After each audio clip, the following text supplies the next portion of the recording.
The Weather Bureau warned on Friday, September the 8th, 1961, that a dangerous storm, Hurricane Carla, would hit the Texas coast, probably around Corpus Christi.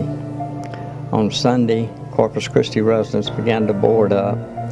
The downtown was evacuated after reports warned that Carla's storm surge could top the seawall.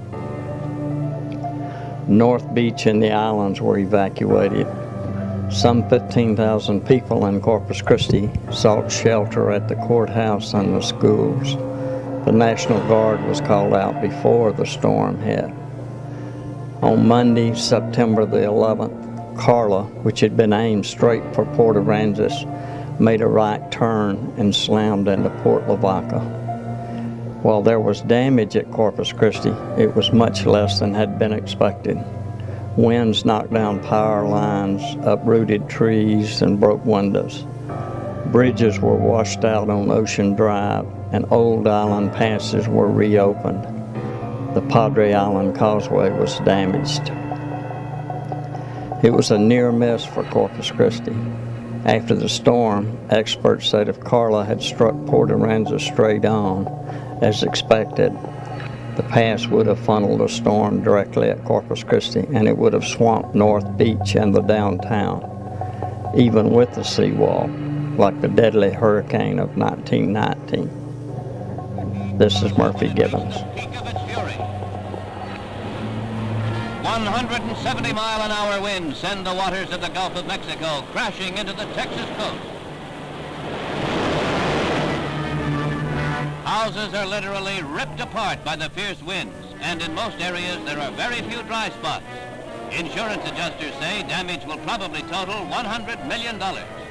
Advanced tracking of the storm enabled 500,000 people to evacuate to areas out of the path of Carla. Sections of the Louisiana coast on the Gulf were also hit hard by the raging storm.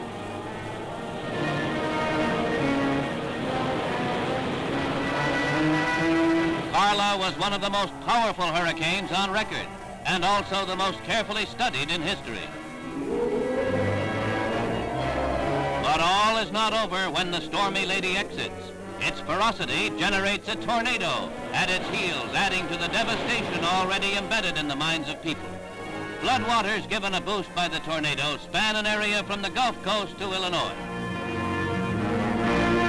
The storm itself is gone, but many roads are closed until the water recedes.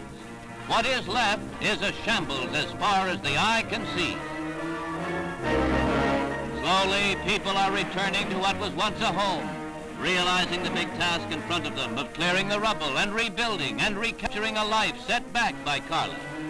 Facing disease, disrupted utilities, no drinking water, families salvage what is left.